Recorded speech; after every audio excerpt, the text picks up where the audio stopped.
Yeah, she did walk by. Awesome.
Welcome to the Luchinsky lecture. It's great to see everybody. I hope you enjoyed the reception, got some food and drink, and enjoyed the music. How about Manny? He was awesome.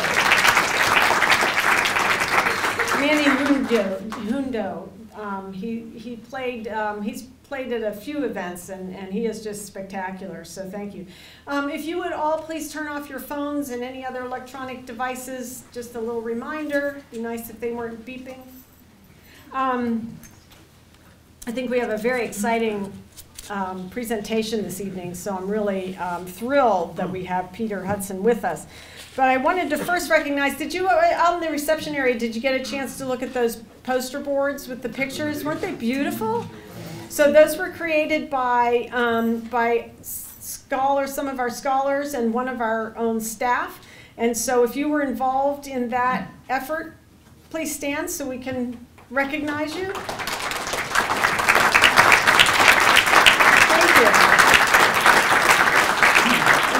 That effort was coordinated by our scholar assistant, Taylor Pust. We also want to welcome our friends at the Commonwealth campuses tonight who are watching this online. We are streaming this. And we also have Mrs. Irene Luchinsky joining us online, so she's also watching. And I would also like to welcome a friend of the Luchinsky family who is visiting with us, Frank Petrusik. Frank?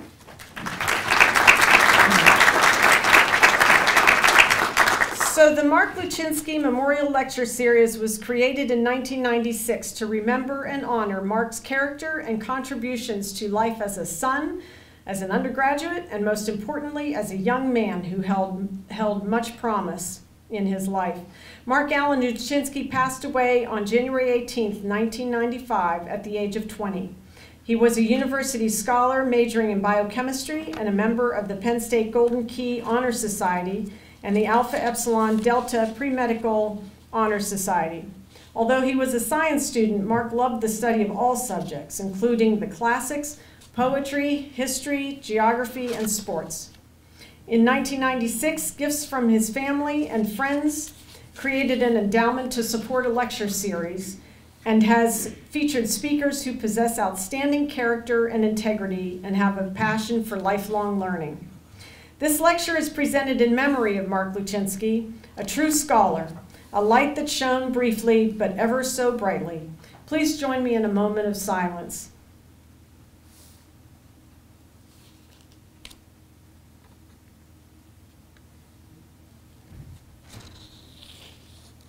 Thank you. Last week, the Penn State community also lost a great friend and supporter of the arts when Barbara Palmer, whose gift to the university made this museum possible, died at the age of 93. We remember her this evening too and are inspired by her legacy of giving. And now I'd like to introduce Dr. Hudson. It's our pleasure and honor to have with us tonight a speaker who looks at the world through a different lens, figuratively and literally. He has traveled the world to educate, influence, and capture breathtaking photos of places, people, and things in their environment. Dr. Peter Hudson, who directed the Huck Institutes of the Life Sciences for more than a decade, has been an important influence here at Penn State while focusing on issues affecting millions of people. He has helped guide students in scientific research while pioneering the field of wildlife disease ecology through research of his own. He has worked to eradicate disease and to educate people around the world. Since he received his first bird book when he was 4 years old, Dr. Hudson has been hooked on the study of biology, which is reflected in his research and his incredible collection of photos he has taken in the wild and in society. In 2014, Kish Bank honored him as Humanitarian of the Year, a testament to the scope of his work and his dedication to improving human health. Please give a warm welcome to Dr. Peter Hudson.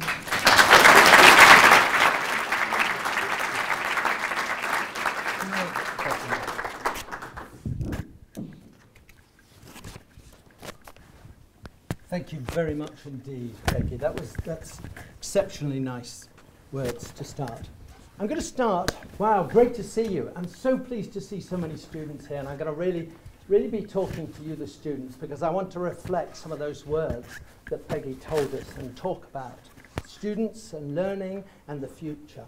But before I do that, I've got to do, whoops, oh yes, here we go. What I've got to do is I've got to tell you that we're going to turn your phones back on. that we're going to ask for questions. We're going to have a discussion at the end.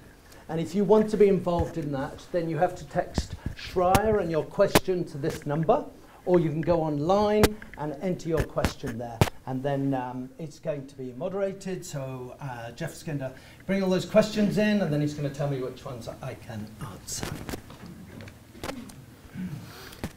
So I have 3 general principles in life. And one of those comes from probably one of the greatest philosophers of our time, Groucho Marx.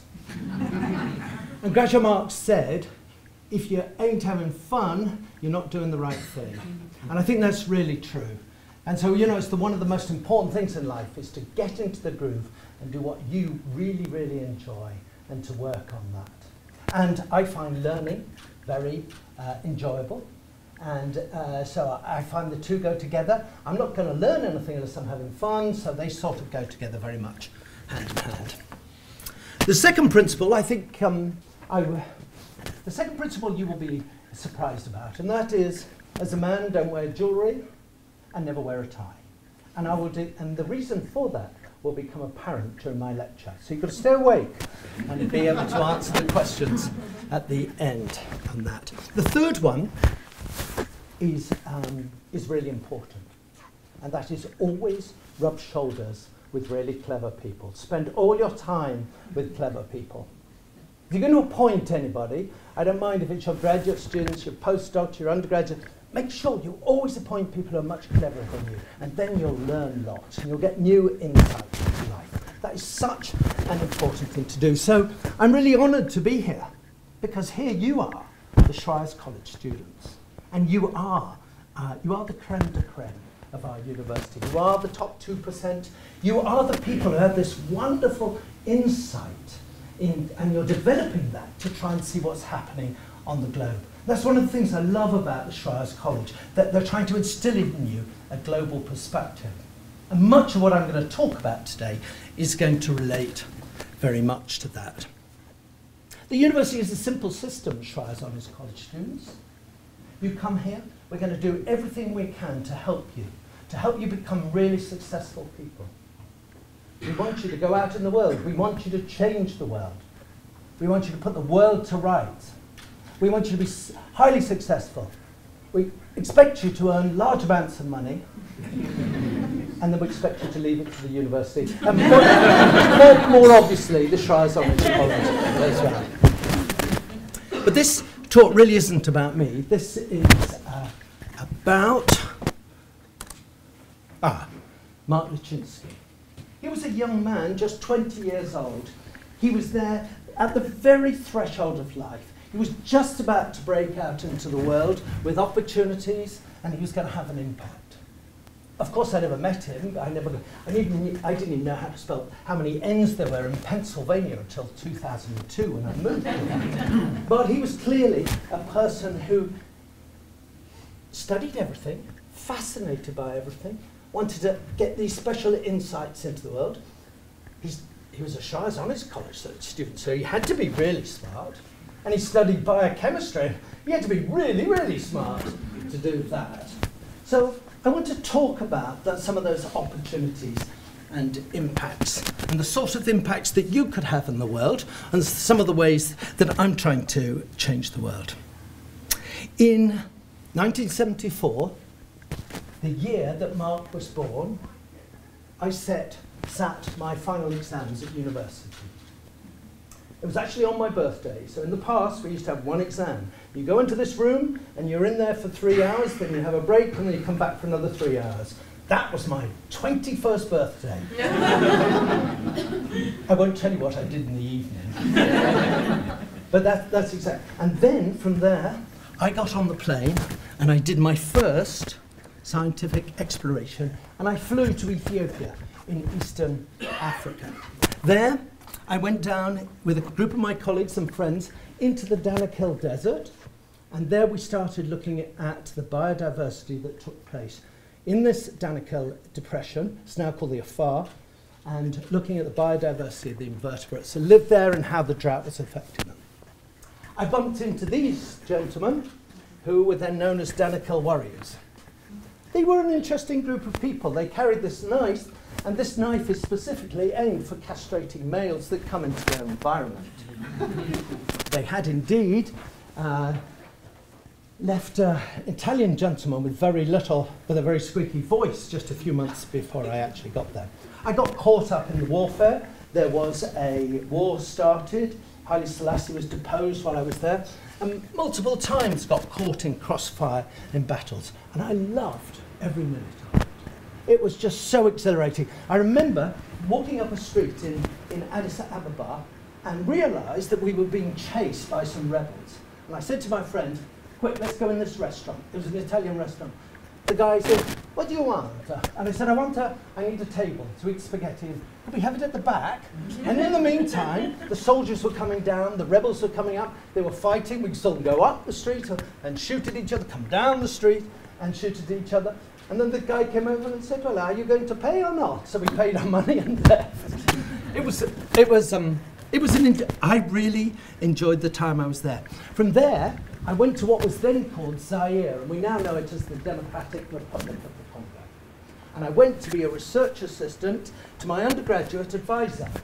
And we did some groundbreaking work on where the biomass of invertebrates and the ecological processes take place in a rainforest. And we were the first people to look at the vertical distribution. You still read my paper on this, of flying insects. We showed that everything really happens up in the canopy, and the processes change according to the level of the moon. That was just about one of my first papers there. It was really wonderful because I got to work with Baka, which we used to call the pygmies in those days.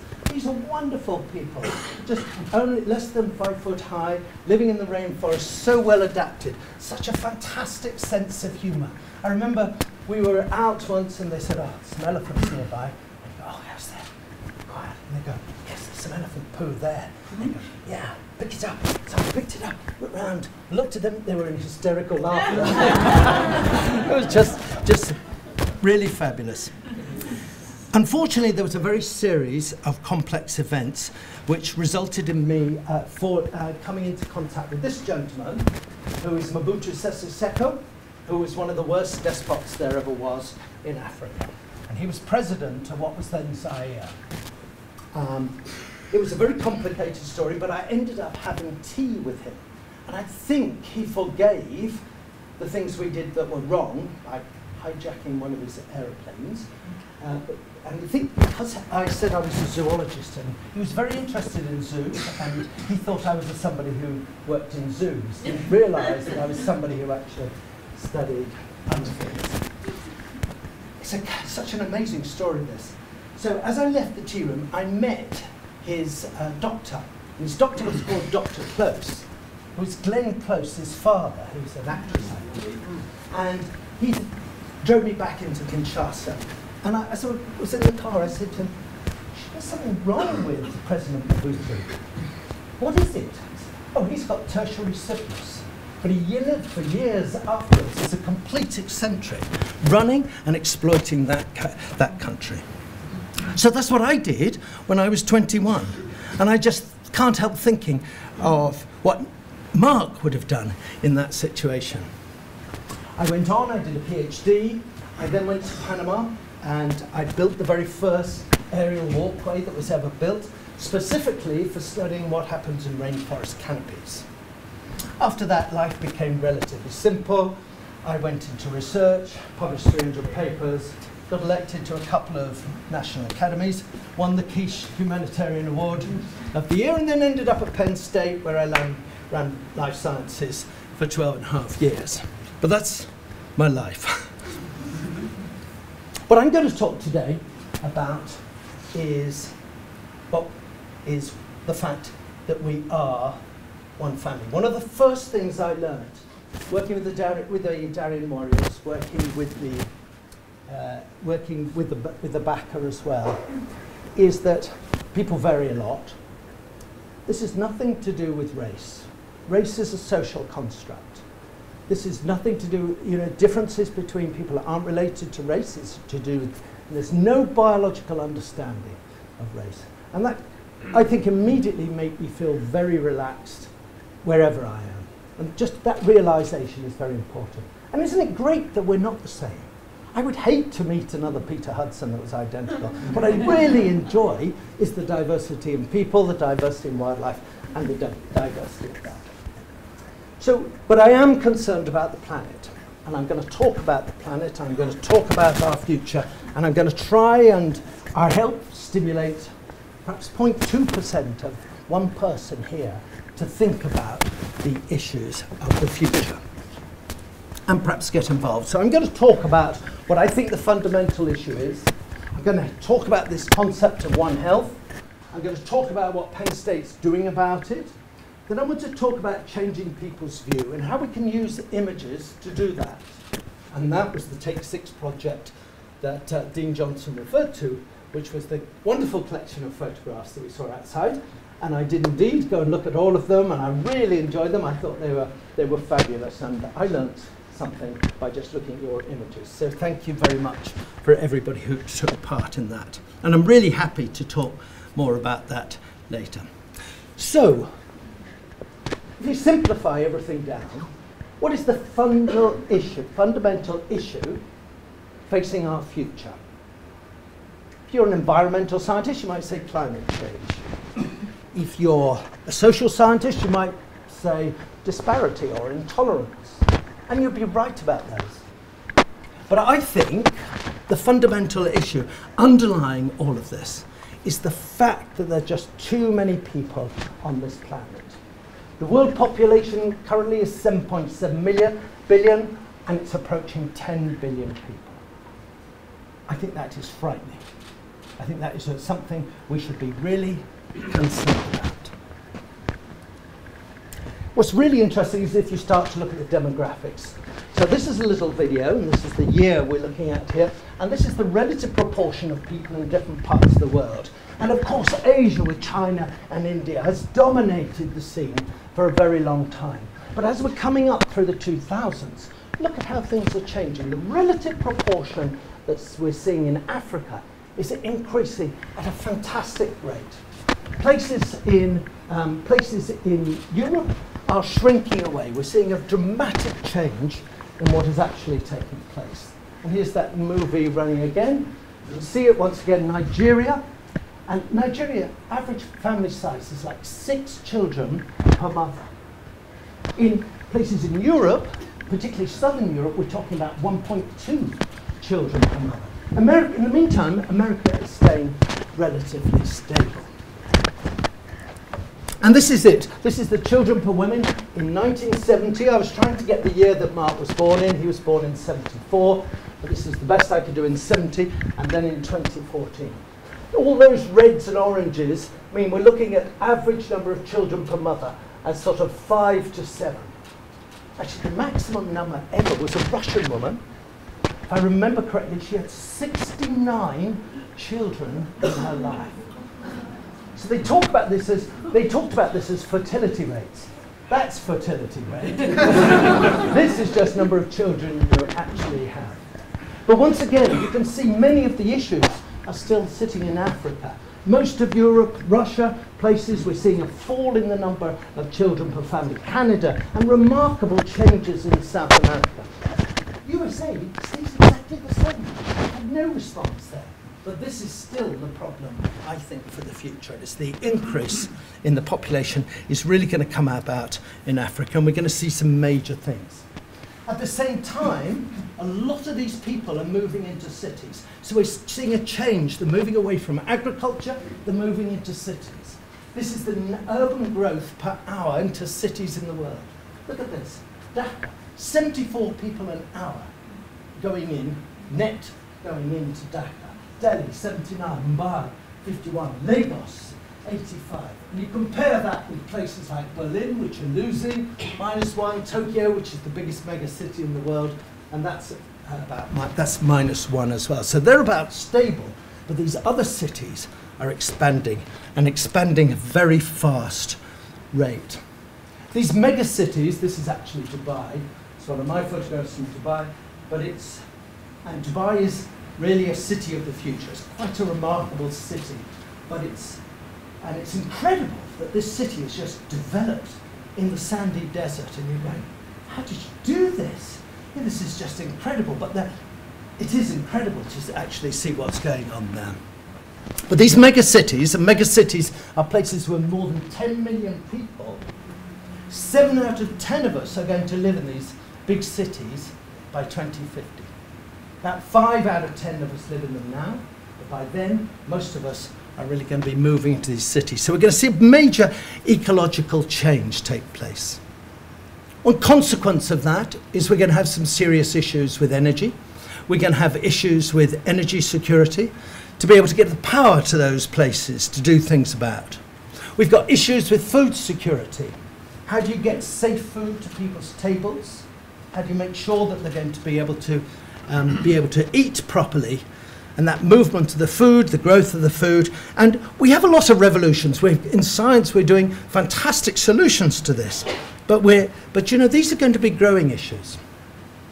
Environmental security is going to be another very important problem. And I'm not talking just about the pollution, but pollution has and will continue to be a huge issue in this world. I'm also talking about things like habitat destruction. I love this photo, it's a World Wildlife photo. I just love the fact there's Tarzan swinging through the jungle and boom, they've removed the rainforest because we're losing 15 square kilometres of rainforest every minute. Every minute! That's incredible!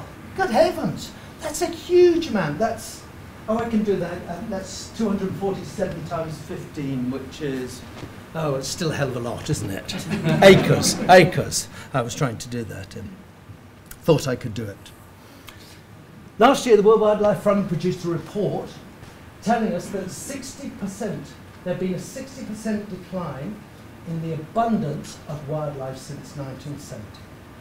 This is an average. So you take all the species, say how much has it changed by, and then they do the calculation. On average, 60% decline in abundance of all wildlife species. And fragmentation is particularly important. So I took this photograph just before Christmas, and that's Nairobi, just behind it. And this is lioness. And if you know anything about lions, they have to disperse over big distances. They have to cover huge distances, not just to get prey, but the babies have to find new prides, they have to break into new areas. Males have to go out there, kill other males to take over a pride. They need large distances. How are these animals going to disperse from the cities and places like Nairobi that they can't get through? So fragmentation is important in this respect. Another paper that came out last year was that it told us that 60% of primates, your closest relatives, face imminent extinction. I think that's an incredible fact. That 60% of primates are going to face extinction. And this means that my granddaughters, I've got 2, I'm pleased to say, and my granddaughters may well live in a world where a lot of primates have gone, elephants have gone, tigers have gone. And I think this is something that we should be worried about, something we should do something about. This is not one of my photos. I really wish it was. It's a fantastic image, isn't it? It captures this whole issue. This is a leopard, of course. This is in the back streets of Mumbai. And it's walking down between the backs of the houses and things, looking for dogs, domestic dogs that it can just grab and eat. Leopards love dogs. Wherever you go, leopards, all they want to do is eat dogs. So this is a photograph capturing that sort of issue and the way they do. But what is happening here is you would never expect to see leopards living in the middle of Mumbai. But there is much greater contact now between us and wildlife, so it's pushing us together. So this habitat destruction, this habitat fragmentation, has increased the contact between humans and wildlife. One of my current grants is looking at bushmeat, looking at what are the infections that are in bushmeat that people are getting exposed to, are there ways we can try and stop that? And one of the diseases we're particularly become interested in is anthrax, for example, because people can pick up anthrax from eating dead animals. People see a dead animal, they'll chop it up and then sell it. Hell, it's protein. You know, I'm not going to leave that protein there. I need more protein, so I'm either going to eat it or sell it. But this means there's an increasing contact between us and wildlife, and because of that, we're getting exposed to new infectious diseases.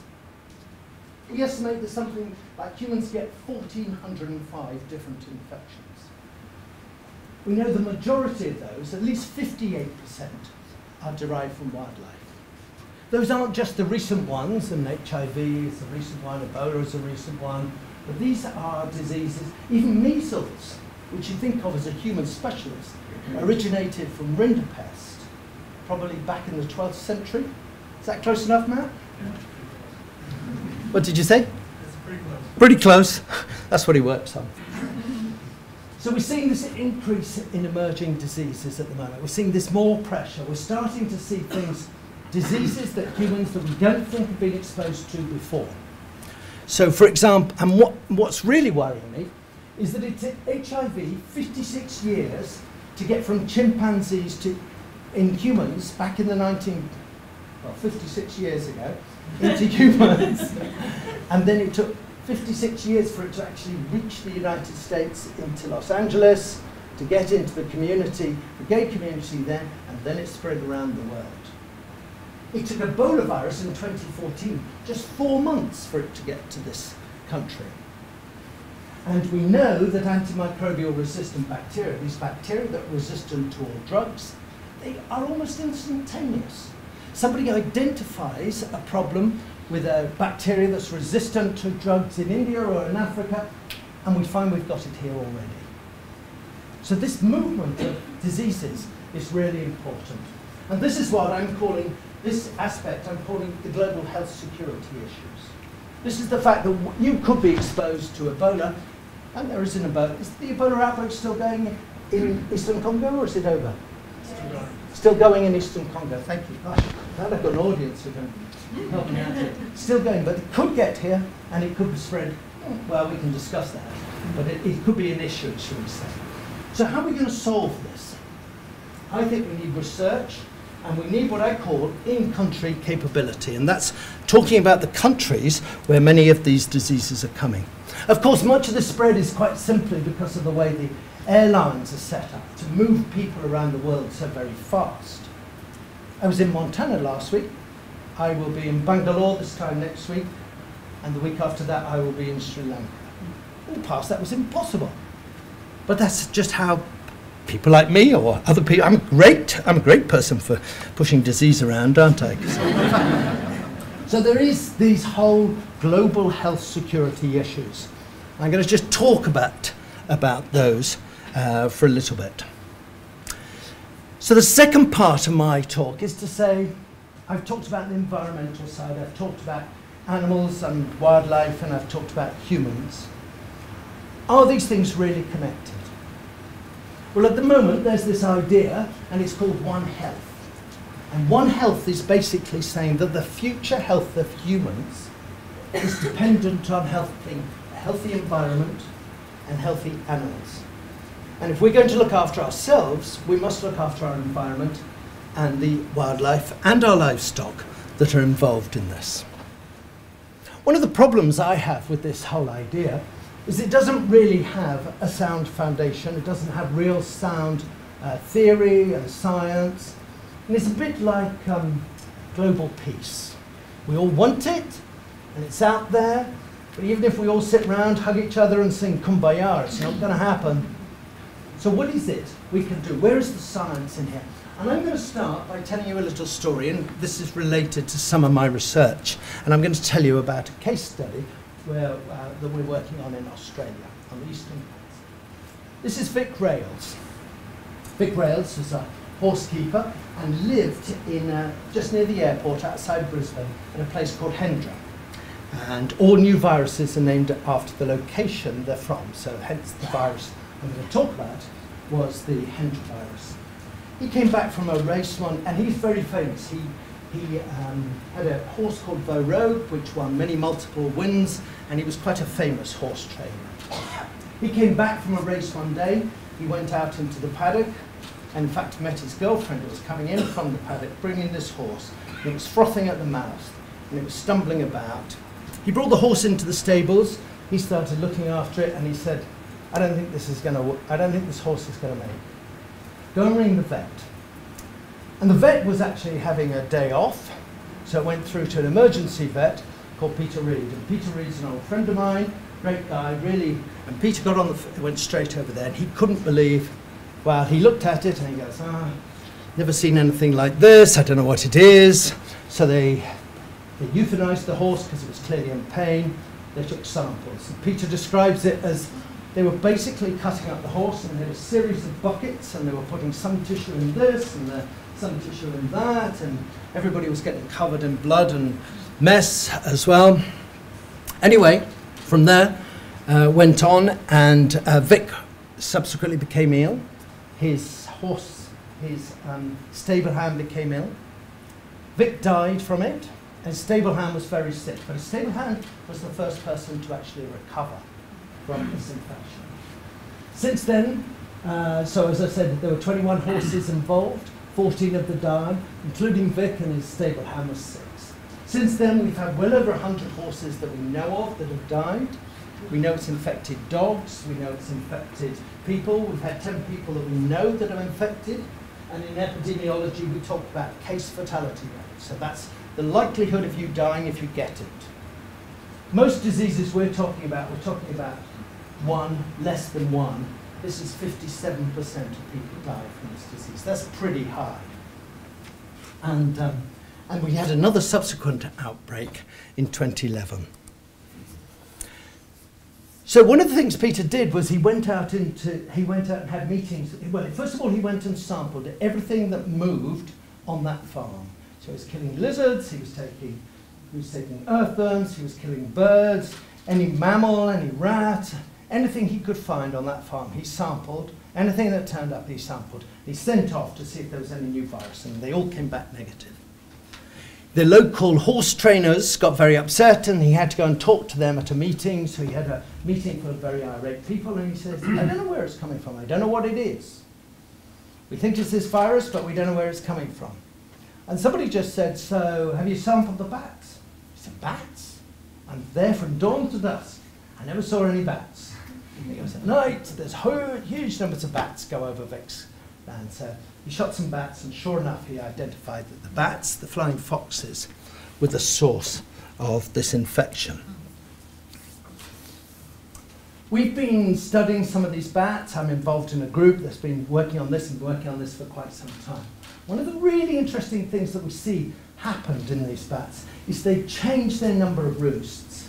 So March 1998, which was before the 2011 outbreak, we had 10 roosts, 45,000 black flying foxes.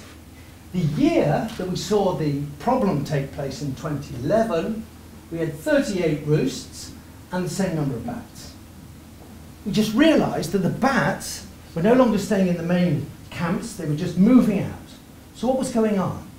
The number of bats weren't changing. Then we started to realize the bats were actually starving. The bats needed food, and they were starting to starve to death. What they need during the winter months is they need to feed on a eucalyptus flower that they can get for nectar, but sometimes this fails, and this fails during bad years, bad weather years, and it also fails because we've cut it all down. So if you look at the distribution of all feeding habitat in eastern Australia, so Brisbane's here, Sydney's somewhere down here, isn't it?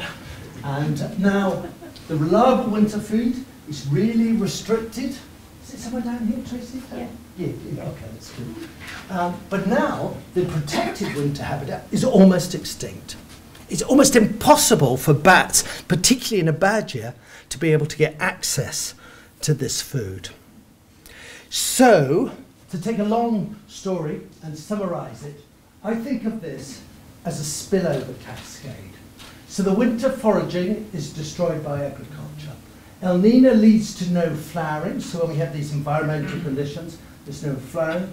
Bats are short of food, they start to use the temporary cab, they start to shed the virus survival is good, the horses are exposed, the horses get sick, and horses and people actually die. This has helped us to try and develop a way forward for understanding the whole process of spillover. One solution, some of my colleagues developed a horse vaccine, but it doesn't work because what happens is the bats go to places they've never been before looking for food, And that's where the infection takes place. So when you go and talk to horse owners who've lost horses or lost loved ones because of the virus, and you say, why didn't you vaccinate your horse? They all just say, because we never saw it as a threat. I've never seen a bat in my life. I've never seen a flying fox until the day we all got the infection. So the horse vaccine isn't working. What we're doing at the moment is we're trying to do some rewilding. And I'm really excited about this. This is not trying to put your finger in the dam by stopping the infection. This is about planting species and putting them back to get the ecology right.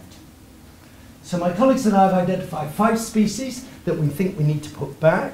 One of my colleagues here at Penn State, Nita Bahati, is trying to help us decide where it is we need to put this feed, and in so doing, stop the infection getting to horses and so to people.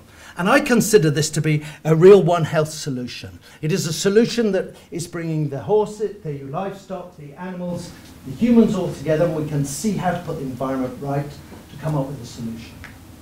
I think this could help us to explain why Ebola outbreaks take place. What we've seen is not that different from that. We also need to get the theory in here. We need to do the math to underpin this. So working with colleagues at UCLA, we're developing models to try and explain the spillover process and understand it. And that gives us the foundation that the science can build on. And that, to my mind, is really important. So, that's all the science you're going to get. That's enough science, Ed. So what I'm talking about is global health. I'm talking about the future of people. I'm talking about health security if you're an American. How do we protect you from these invasive infections? Well, the obvious thing is research capability. Let's help build research capability in low-income countries. Let's go to low-income countries so they can help solve their own problems, and we can help them and advise them to do this. So what about solutions? What is the one solution that is going to solve all of this? I really like to do this. I find this a great thought experiment, to sit back. Thought experiments are really good, really important. Darwin did the whole theory of natural selection in his head by walking on a sand path in Down House.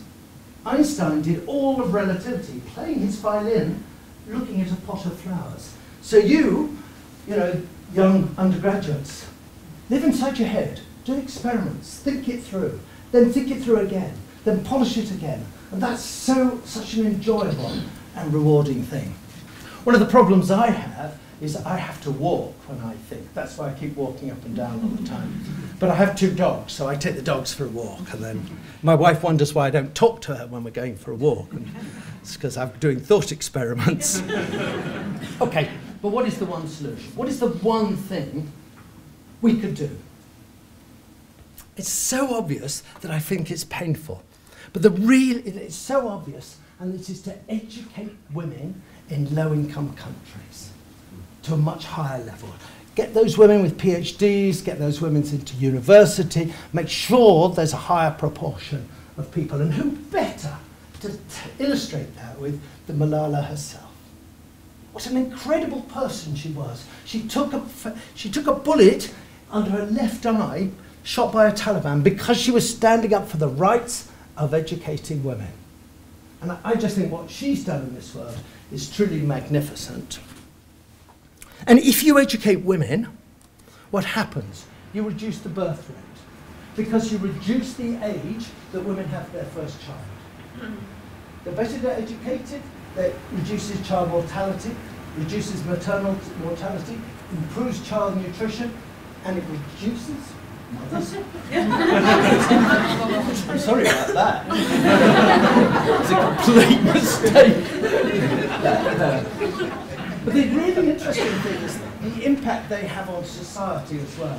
So they reduce, because they're better educated, they're helping their children, they're helping their families, and they're helping their community. And I'm going to slowly move towards this whole idea of community involvement here. It reduces infectious disease, improves equality, improves economic growth, increased innovation of land and water. Hell, Tom, I just discovered that. That was a great paper, wasn't it? It increases resilience to climate change because they're more attuned to what's happening on the land, and you get better peace and tolerance. And I can't find anything to show that they improve habitat conservation, but I'm going to work on trying to find that. Isn't that such a simple thing to do? You can do that and have such an impact. One of my greatest heroes was Nelson Mandela himself. And I never had the fortune of actually meeting him, although I was in South Africa on the day he was released. I went to South Africa the day he was released, and I sat there in the car just outside Johannesburg, listening to it on the radio in floods of tears. It was one of the most emotional times of my life.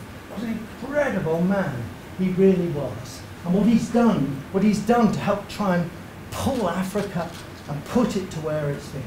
And he said, always, education is the most powerful weapon to change the world. And he said, what we need in Africa is an MIT. We need really good class universities that produce PhD students. And I'm very fortunate to be involved in a Mandela University that's trying to do that, and I'll tell you about that in a minute.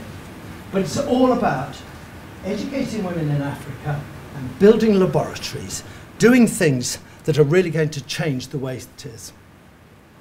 Education, it comes in different forms. So a group of us at this university in the Centre for Infectious Disease Dynamics, and a couple of them are in the audience, did a MOOC. And it's a massive open online course, and it was on epidemics. It's about epidemiology. We've had more than 100,000 students involved in that course across the globe. It says every continent, doesn't it, Matt? But I'm not sure we've had anybody from the Antarctic, but maybe we have. But we've had a lot of students.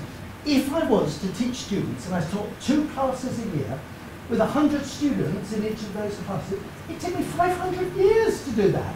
Isn't that incredible? I'm not saying this is the answer to everything. It is part of the arsenal of how we can help improve education, how we can help sort of reach people, and how we can have a sort of impact. So let's think about Penn State. We do education and research. Isn't this our responsibility? We have fantastic capability, not only in infectious diseases and genomics, but in humanitarian engineering. And we also have an applied research lab here, a UARC, a university-affiliated research centre. Brings in lots of money, and they do lots of secret things. The biosecurity is very important for the future. And so maybe by working with them, we can develop pipelines to get money to try and take this. So we've set up this new Applied Biological Research Lab, and it's got the most boring title in the world, because we want to get money out of the Department of Defense. And I don't care what it's called, as long as it gets lots of money and brings it to Penn State and helps us try and reach some of our solutions. So I told you we've been involved in East Africa at the Nelson Mandela African Institute of Science and Technology. Since being there, we've built 5 new labs there with instrumentations. We've got a BL2 lab for anthrax, and we've had something like, and we've had 3 outbreaks of anthrax last year along the Maasai Steppe, which we were able to stop by having these people, these students involved. We've trained about 20 women scientists, and we had our last summer school just before Christmas, didn't we, Catherine? Catherine is one of the, and I will tell you because Catherine's one of these people, because she's funded by Gates, and she's one of our matched PhD students. So we're matching students from Northern University with students in Africa. So they work on similar projects. They work in parallel together, and they develop friendships, they develop colleagues, and they develop a really healthy approach. And grab Catherine, who's the rather attractive person in the red top sitting over there, and talk to her afterwards about it, because she'll tell you what we're doing out there and what sort of impact. And this is just the start. People say to me, why do you bother? Well, gosh, this is, it's 20 enough. I don't know, I don't care. I'm just going to give it the best shot. I mean, how many of you read more than 5 of my papers, except for you, Matt? And you, Kurt. He's read most of them. But, that's not a big impact. It's all about impact.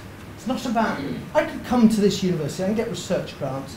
I can just do my sort of little thing every day, do the teaching, the university will be pleased to, but I'm not having an impact. We need to have an impact, and I want to have impact. And so that's very important. We've got we're involved, we're trying to eradicate bovine tuberculosis in India. If you think about it for a second, it does sound impossible. How can you take a holy cow and do anything about the infections it's carrying? But we think there's an impending health crisis in India. There's about 500,000 people a year dying from bovine tuberculosis.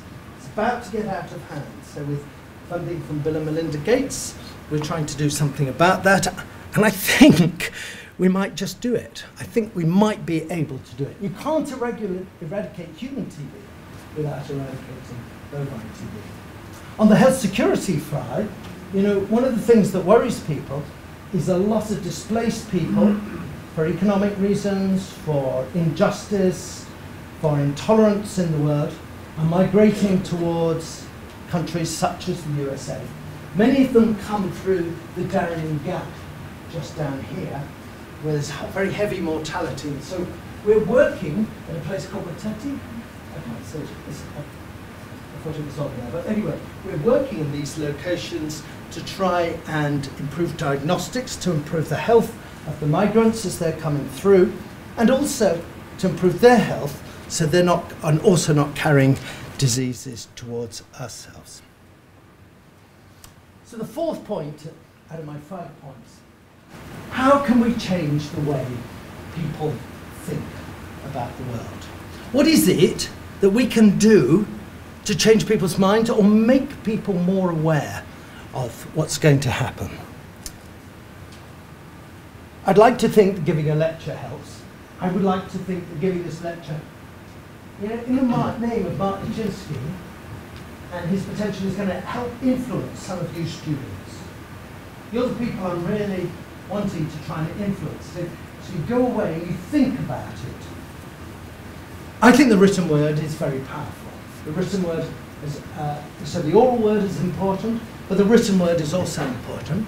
But having said that, Nicola Mendelsohn, it's Lady Mendelsohn now, who is one of the Facebook executives, said the written word is dead, the future's video.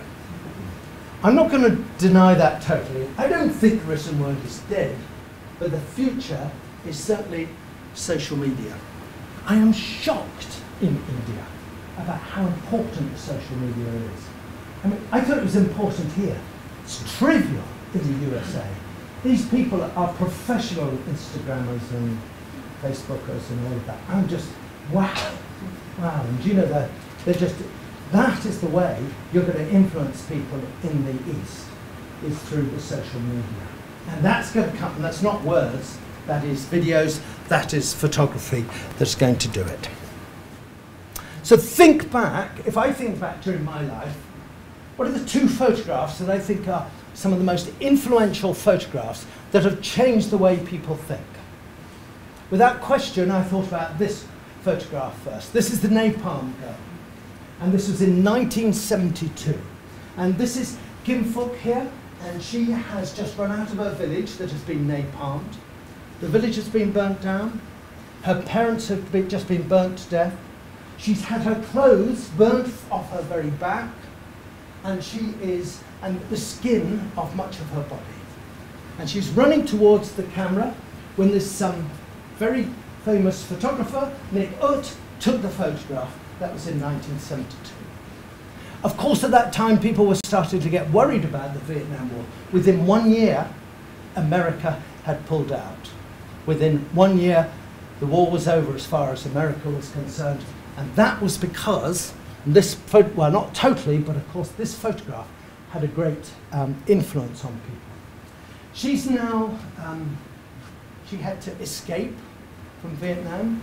She actually ended up being a Canadian citizen, and I'm told she doesn't live far over the border from us here, and she is and she's doing extremely well and very successful. Here is another photograph taken by Steve McCurry, a very famous photograph of a Pashtun girl, the Afghan girl, in 1984. And he took this photograph, and she's 12 years old. I'm always stunned by that, aren't you? I mean, she looks like she's 18, 20 to me. She looks, but this defiance in the eyes. And apparently she just walked into this clinic, and Steve was sitting there. She turned and she looked at Steve with that face, and he just took that photograph. He said it was a snap. He never set anything up, there were no lighting, he just took that snap. That changed the way things operated. So because of that, things started to change in the Afghan world. Because of that, National Geographic started a fund. This image was used after 9/11 for why there should be more for support for women in Afghanistan and things. So I think this was a very influential photograph. Of course, words can have their effect, but I'm talking about other ways we can do that. So can you use images through social media to change people's view? And that was the Take 6 project. Can you take 6 images that can give me a narrative that I can look at and I can go, and it gives me an insight into something. That's what I think we really should be doing. And you know, well done guys, because you don't need a camera or fancy camera equipment. You can do this with your iPhone.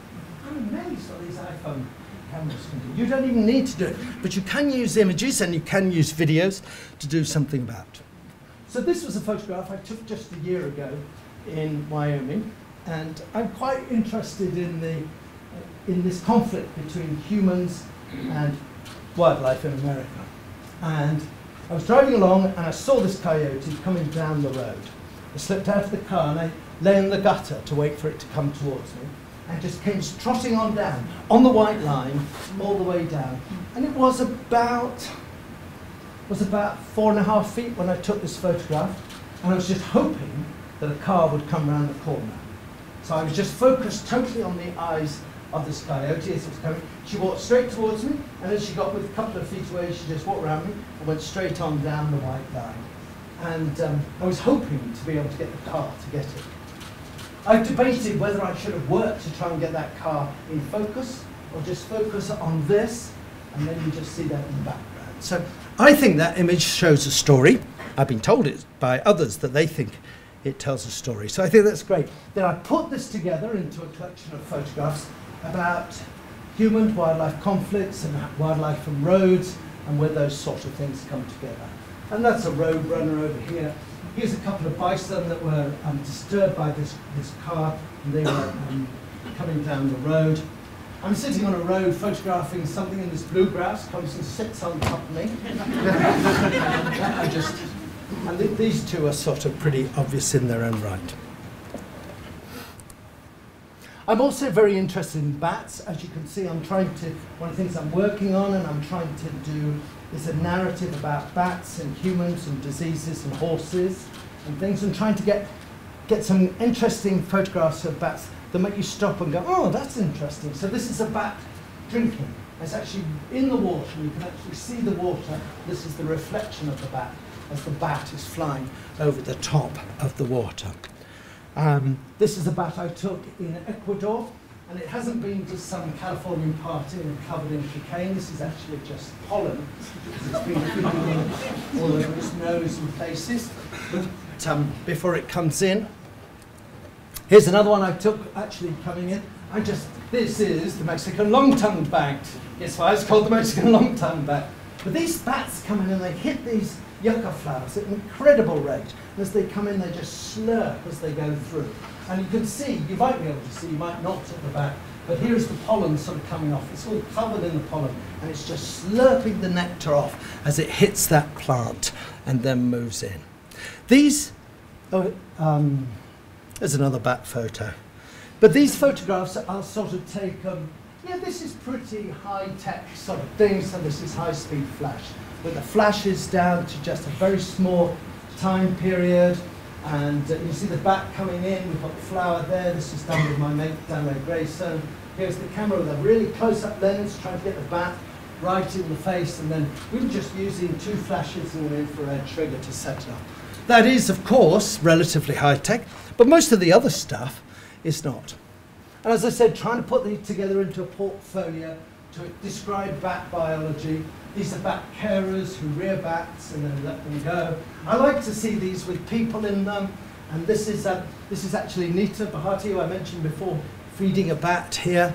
And here's another one. This guy, most incredible, one of the greatest field biologists I've ever met, Francois, and he worked for Diane Fossey on the gorillas. I want to do a series of images. And this gorilla here, he actually saw being born. It was one of the oldest gorillas ever known. It's like 48. And Francois, believe it or not, is about 70. And I was sitting up there with him and the gorillas, and this baby gorilla, it wasn't this one.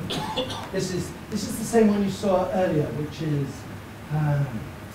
Kikillit, and this is Emoja, his mother. That's the same couple I saw earlier. But we're sitting there, and the gorillas are playing, and he calls one of the babies over. He just goes, ooh. This baby gorilla runs over, and of course you can't touch them. You mustn't touch them because we don't want to infect them. And he just comes running up to his foot and goes, and the baby stops, and the mother goes, come back. Just incredible experience. But this guy was just superb. I think it's important to try and get shots from angles you don't really think about. So I took this one in the Masai Mara just before Christmas. We're watching these elephants come. I took a camera and just left it on a small tripod, and then we drove away. And with these modern cameras, I can control the camera from my iPhone. So I'm sitting in the vehicle with my iPhone, watching it come, see it come, and I took the photograph at this stage. In fact, what it did was it swung its trunk, hit the camera, and the camera went soaring. I was with a very good friend of mine, a Maasai guy called Johnny Tembu, and Johnny just looked at me, expecting me to go, and I go, wow. Unfortunately, the camera bounced well. But I really like the fact that it's clearly a mother. You can see the teeth there, and here's this other one, and it's just a different image that you have. And I want to be able to get people to go, elephants, wow. I don't want you to go, image, wow. And here's another one that I did the week before that from a helicopter flying over Lake Magadi. We're flying over, see these elephants in elephant grass, and you can't see elephants in elephant grass. So seeing elephants from above in elephant grass, and they're all walking, so this is the baby, this is the youngest one behind this one, and they're holding each other's tails as they walk through this elephant grass. But it's to try and give a different perspective on it. Of course, excitement's good. The mother had just caught this piglet, this warthog baby, and she was bringing it back to her cubs, and as she got back to the cubs went roaring towards her. And Johnny, bless his cotton socks, he's really good. He put me so I was below ground level, so there was a hill coming down. He drove the vehicle round, we stuck him there behind them. I could get the photograph from underneath to try and get that excitement of the lioness jumping in the air with it. Got to show your love for wildlife as well. And I think this looks like a heart. If you can't see it, then I'm boss-eyed. But it's a flock of flamingos, of course, in the shape. Once again, that was on that Lake Magadi trip. I really want to do community things. The university was great to do community things, and I love State College. I think State College is amazing. Our hospital is a community hospital. Go to that hospital, and they take anybody basically, and they're doing it for the right reasons. They're doing it for people's health. They're not doing it they're not just doing it to make money. I have to say I love Kish Bank, and my great friend Bill Hayes is here, and he's the president of the Kish Bank, but I love what the Kish Bank as a community bank is doing. They're giving a huge amount of support to the Amish people. The Amish people don't have bank accounts, they don't do things, but they support the Amish community, and they do lots for the Amish community and their health, not because they're making money out of it, but because it's the right thing to do. They give mortgages to single parent mothers to help them buy properties in the area. That's just great. And I think that community approach is so good. And so what I'm trying to do is to develop this community conservation, this community photo, this community science approach. So last month, I started a new magazine, and it's called PT Aware. It's another journal called Paws, Trails and Never. This one is PT Aware, and I'm doing everything in it. which isn't too much hard work, except for the layout. Those people at PT, at Paws Trails, do that. And we're trying to get the science across, we're trying to get away with conservation issues are. I'm not aiming this at you, but I would love you to go to this website, pawstrails.com, to sign up, because if you sign up, then we can get more people to get paid for adverts, and get more adverts, we can pay for conservation. It's really aimed at people in the Middle East and the Far East to try and increase awareness there. And this is the first issue that I started, and it's about primates in crisis, and that whole issue about 60%. This week I'm going to write the next issue, and that's about the decline in lion population, and that it's just 10% of what it is, using the science to get together with the images. So this is one of my images of lemurs, and lemurs are in a terrible, terrible state. And it's tragic if we lose lemurs. We're also doing a series of books. I thought we'd do a series. Yes, we're doing a series of books. This is my great friend Gudrun Rupka. He was the guy that set me up with the helicopters over Lake Magadi.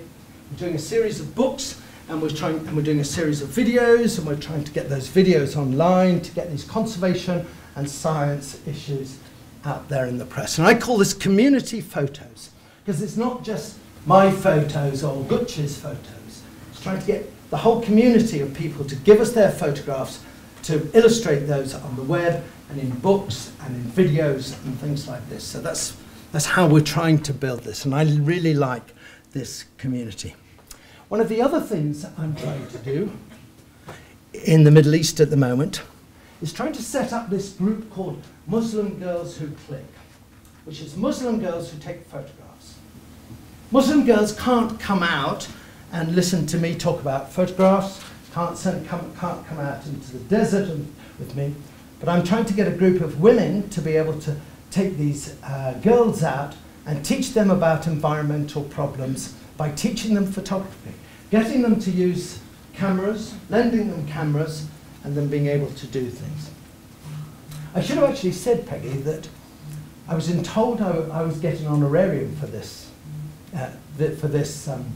giving this lecture, and together with some money that's very kindly come from Kish Bank, I just wanted to tell you that that money is going to go towards educating women in Africa, and particularly at the Nelson Mandela, where we're trying to get more funds to support women out there. So this is another great opportunity, bringing women into this, and Muslim girls, I think, have a problem with being able to do that, but I think we could find a way to do that. So I wanted to say, just finish off now, we're talking about opportunities that you guys have. We're talking about impacts that you guys can make. We've made a real mess of this planet, in my opinion, and I feel really embarrassed to leave it to you in such a mess. But I want you, the Schreier's Honours students, to go out there and to really have fun while you're doing it, have a big impact while you're doing it, try and change, try and save this world. And I'm just a short, fat little man from Scotland, but I'm trying my best, and I think you guys, because you're much cleverer than me, otherwise we wouldn't have you here, can also have a good thing. And what a tragedy it was losing Mark. But it's given us this opportunity, and thank you very much, Mrs. Luchinsky, for your support of this. But I think together we can have a really much bigger impact. Thank you very much indeed.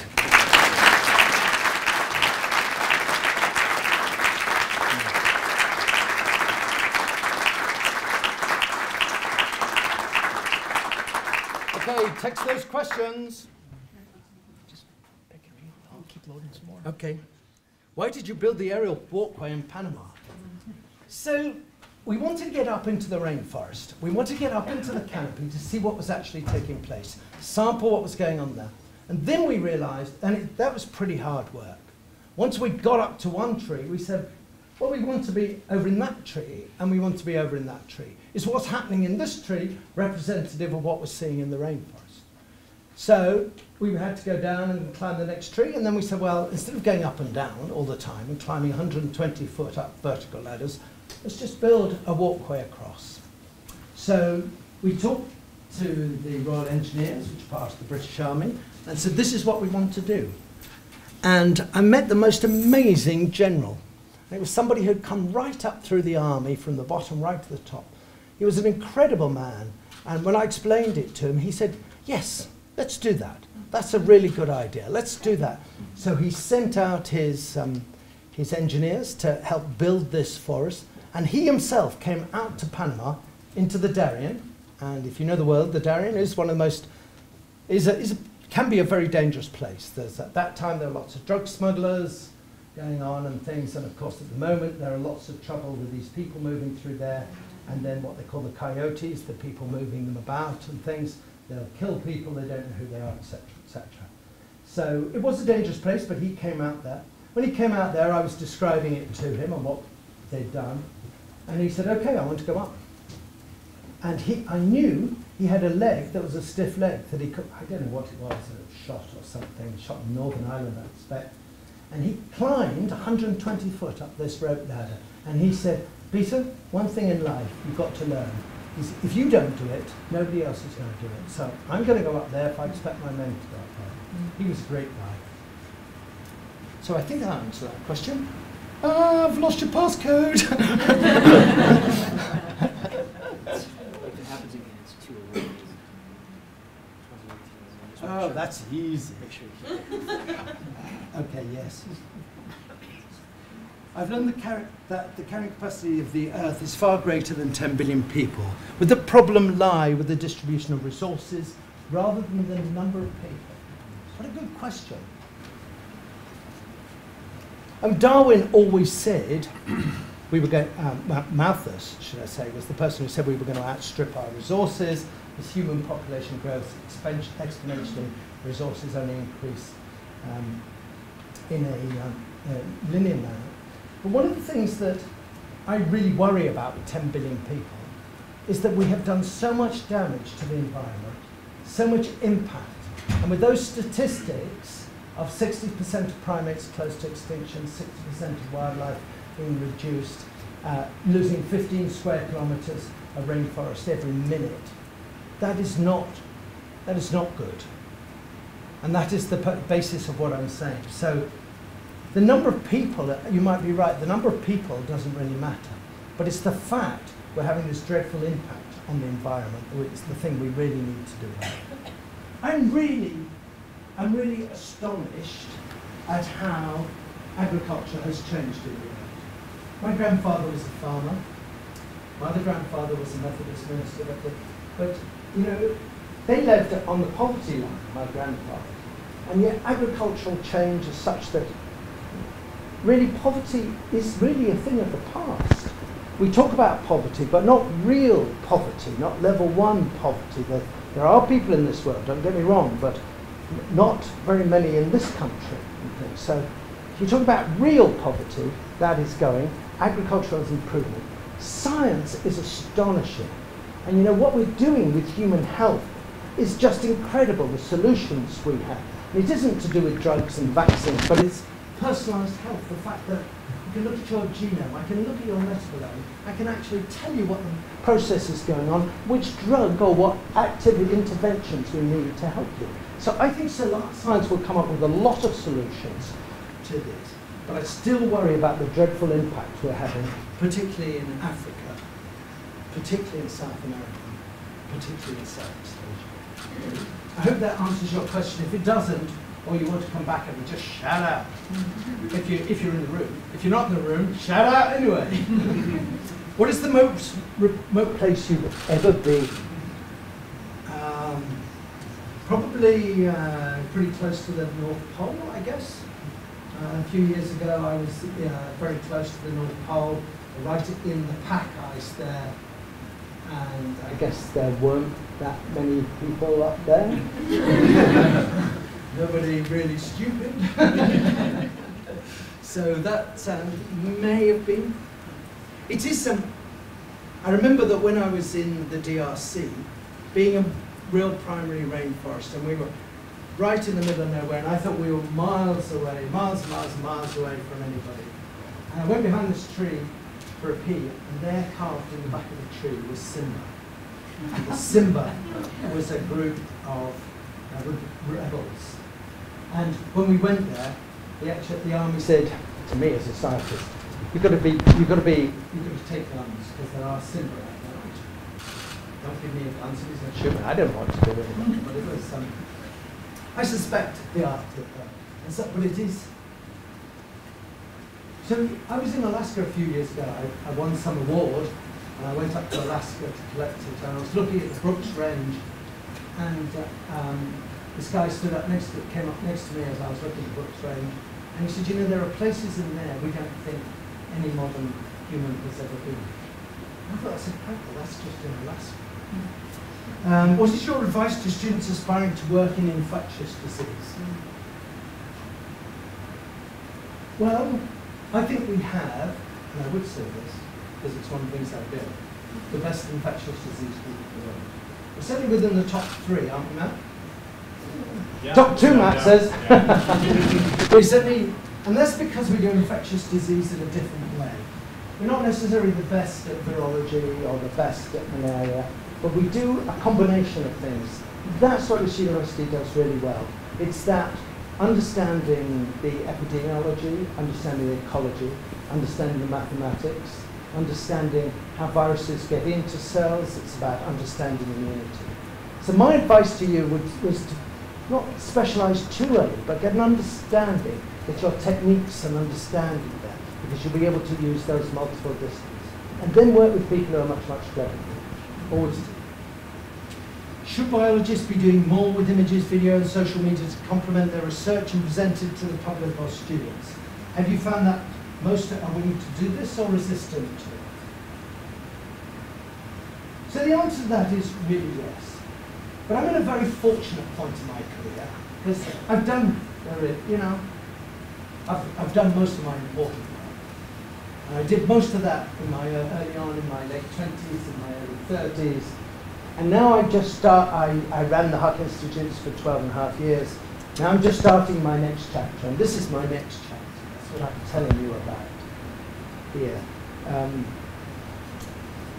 So I think, yes, but in places like the Huck Institutes, we have people who will come along and do the videos for you and will help to try. One of the things I'm really keen on is how we can use the arts in more to express the science.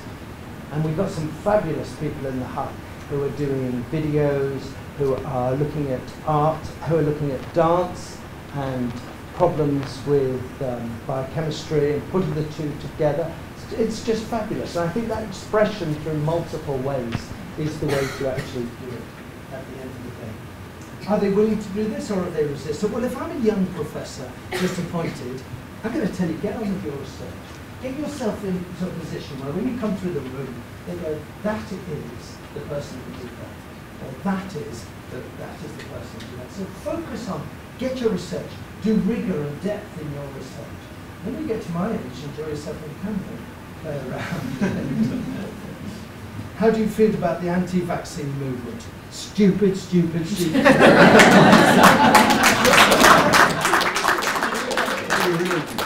Oh, I never told you why I never wore a tie.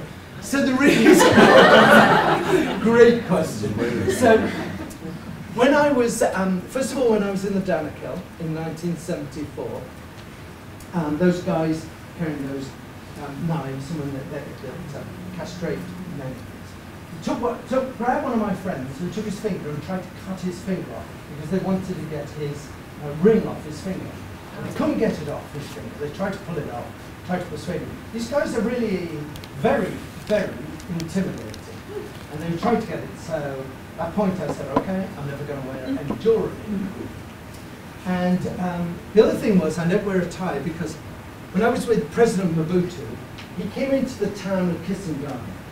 So if you know what happens in Africa, the Congo River comes up, it turns, and then it goes west. And as it turns, it touches a town called Kisangani. And it's one of the towns where there's been huge amounts of conflicts because of the minerals in the soil and things like that. Mobutu went in there. He took everybody in the town that wore a tie and killed them for no reason whatsoever. He said it was because that wasn't African, and so he killed them. And I only knew about this because we arrived there, we landed on the beach, and sitting on the beach, and these people came up and they said, hey, do you want to buy beer? Yes, you bet. I'm Brit. So first thing you want to do is buy a beer. I said, yep, I'll buy a beer. I sat down with these kids and started talking, and I was pretty good at French at that stage. And I said, well, tell me about Kisangani, tell me about this place, tell me about things. And they said, 3 years ago, the butcher brought all the people and killed them on this beach. And this river was red with their blood. So partly out of respect for that, I get away with time. Unless somebody gives $10 million to the university. I don't know if Rob remembers this, but the Hark family, and of course Rob remembers this, gave the university, Lloyd and Dottie Hark gave the university $40 million, which we used to build the Hark Institute. That day, when Lloyd came to see me, I was wearing 4 ties. So I always say, I'll wear a tie for $10 million. So when you get rich and famous, don't forget Charles College, and if I'm still alive, I'll wear multiple ties. Thank you very much.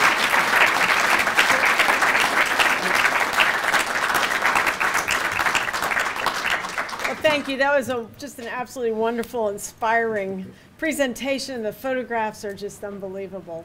I can send you some pictures of bats. Don't let me forget. I've got lots of pictures of bats. Yeah. But now I'd like to present you with this very beautiful and very heavy.